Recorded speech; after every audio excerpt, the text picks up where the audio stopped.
Hey guys, I'm a Dimension Jumper and today I'll be ranking the 3D Legend of Zelda bosses from worst to best. Now, the final bosses in Zelda games are pretty much what they are, as well as a lot of other games. They're the final boss, they're the final challenge of what you've been playing in a particular game, and they use all of your knowledge of the game as well. And with 3D Zelda games, I think a lot of the final bosses are pretty much a really good challenge, and this video just being me ranking them based on things like how easy they are to do, the enjoyment of the fight as a whole, and as well as the location of each fight. So yeah, so for number 7 is Calamity Ganon. Now with this fight as a whole, I think Calamity Ganon is a pretty much easy fight, especially when you defeat all the divine beasts beforehand. And if you do defeat all the divine beasts before you go fight Calamity Ganon, you will have half of its health removed. And I think, as a fight as a whole, it's an enjoyable fight because it's enjoyable, but there are two elements that I don't think makes it as good as a lot of the other final bosses in the 3D Zelda games or in the Zelda series as a whole. Because one, half his health is drained, and two, his second phase, Dark Beast Ganon, it's just a waiting sim, as I assume a lot of people watching this video might already know. But with that part of the fight, it's just you waiting to get specific targets to hit with your bow of light. But there are some fun elements. I do enjoy within the first phase, Calamity Ganon using all the different blights attacks to his advantage. So he will probably summon tornadoes, fire laser beams, create a shield around himself, that sort of thing, and that's really fun. And I do like how in the beginning part of the fight, before you actually get to fight him, you get to see that cutscene with all the Guardians, or not the Guardians, the Divine Beasts just firing upon Calamity Ganon themselves. I think that's a really cool cutscene. Now my moment has finally come. Brace yourself, Ganon, for the sting of my revenge!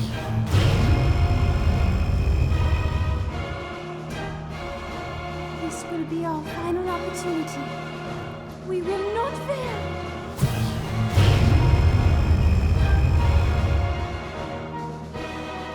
Let's go, little guy. Now, open up wide, Ganon!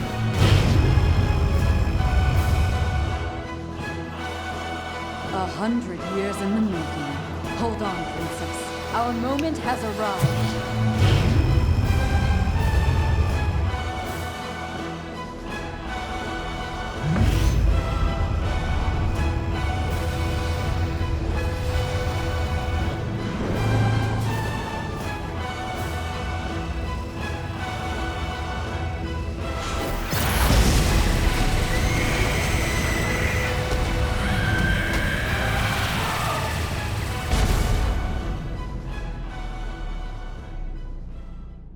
And another cutscene that I do like is the one where, before you fight Dark Beast Ganon, where Zelda gives you the bow of light. That's another really cool cutscene.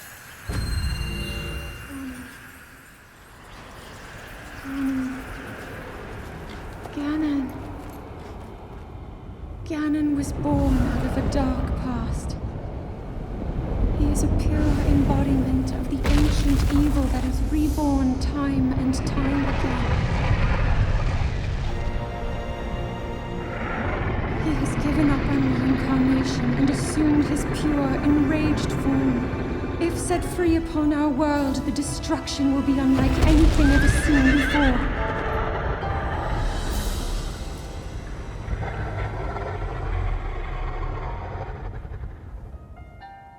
I entrust you with the bow of light, a powerful weapon in the face of evil.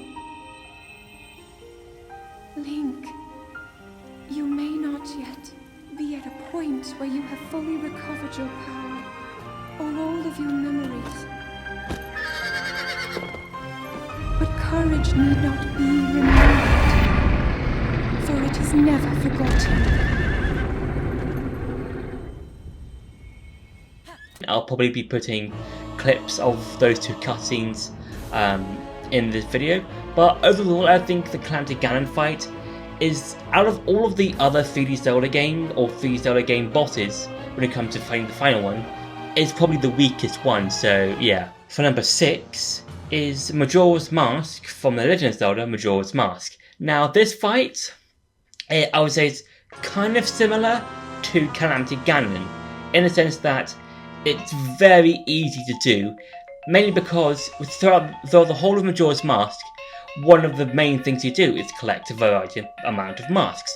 Some of them are transformation masks, like the Deku, Goron, or the Zora mask, or as well as the transformation, or the Giant's mask, there we go. And then you've got other masks, like the Stone mask, the Postman's hat, the Lover's mask, and a variety of other masks you can collect within the game.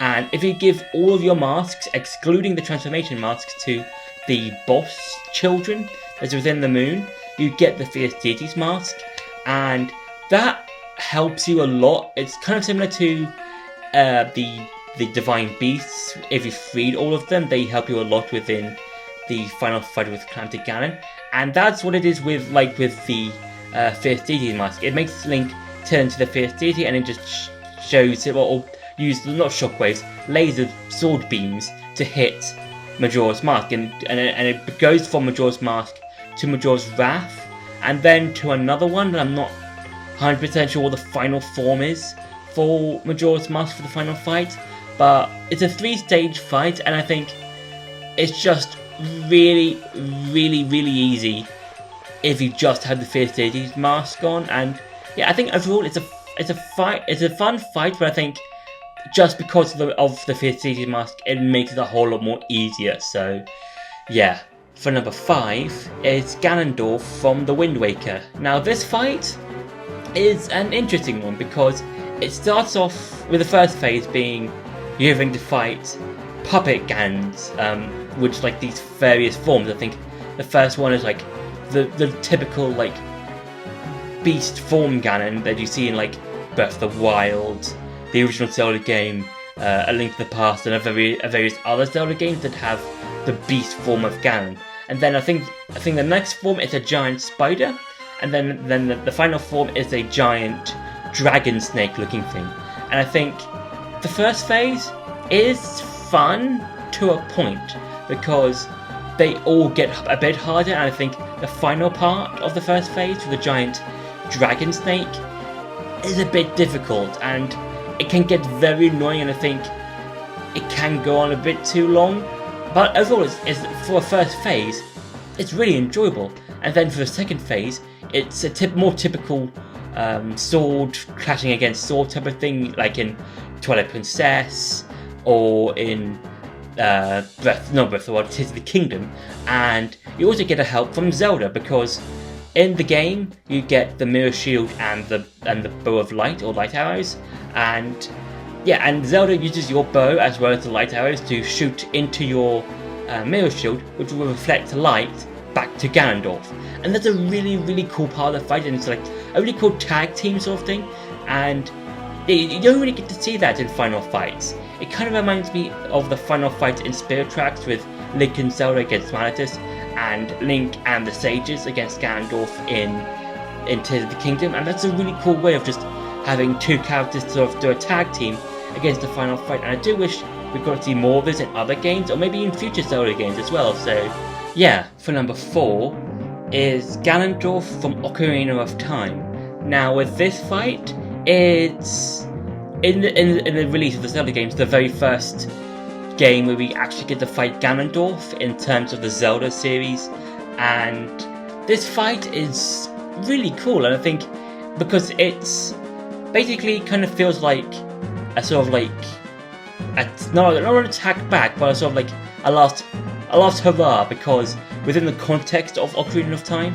Ganondorf had taken over Hyrule for 7 years when Link drew the Master Sword from its pedestal in the Temple of Time, and this kind of feels like a big last push to fight Ganondorf, and it's a really cool way of just using your various abilities, because Ganondorf in the game can use a variety of attacks.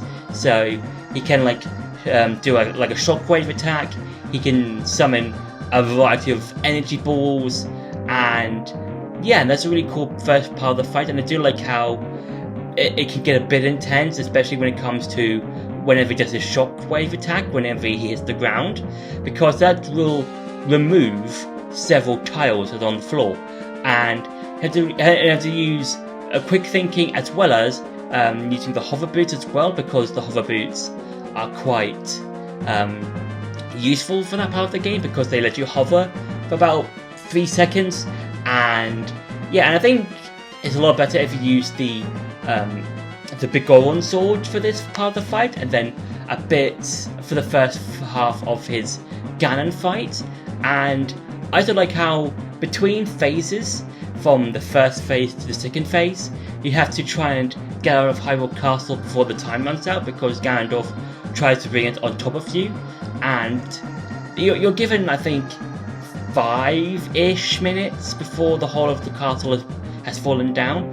And yeah, and I do like how in the second phase you have to like use your sword or your hammer, because with Ganondorf in his beast form in Ocarina of Time, I think that's one of the few final fights where you can use multiple weapons on the final boss, and that's really, really cool. And I think if we exclude Breath of the Wild, Tears of the Kingdom for a minute in terms of final fight and use of weapons, because those ones just use like a variety of weapons, the Ocarina of Time Ganon fight is probably the only final fight where you can use different weapons that you probably wouldn't have thought of using. So yeah, for number 3 is Ganondorf from Twilight Princess.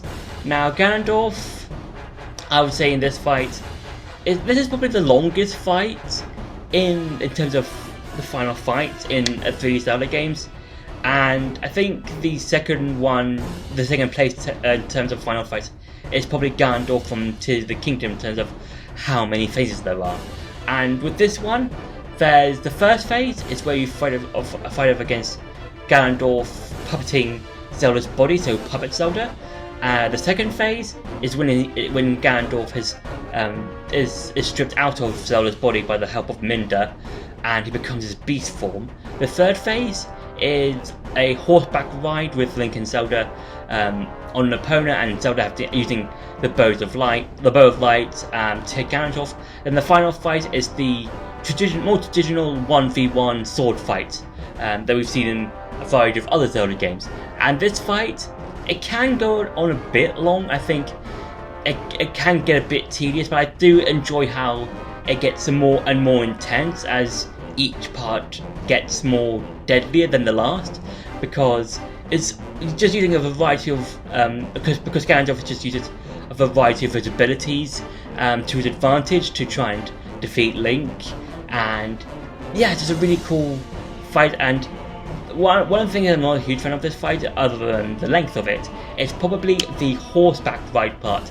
It's an enjoyable fight. I think there are parts of it that I do like how you can try and dodge all the phantom ghost horse riders that Ganondorf summons, you having to hit Ganondorf as well. But I think it's because of the way you have to try and aim at Ganondorf with the bow of light. That's kind of annoying, and I think it's just really, really annoying. And I think whenever playing it, it's kind of hard to do a lot of the time. So yeah, for number 2 is Demise from Skyward Sword.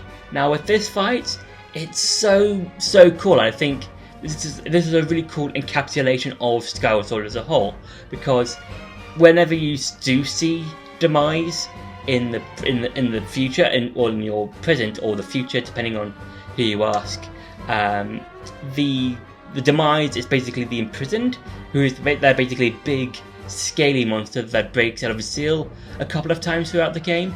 And when you do see his full-on true form, you kind of feel almost intimidated by him because of how imposing he is and how much he's been built up throughout the last third of the game. And you do get to hear about Demise from Girahim, and when you do get to see Ganondorf, Demise in the final 20 minutes of the game, I think it's just very cool and intimidating. And when you enter that boss area, it's basically this giant salt lake kind of arena, because it stretches out for miles, and Demise, with just like a swish of his hand, changes it from like this sort of like bright, sunny area to this more dark land area.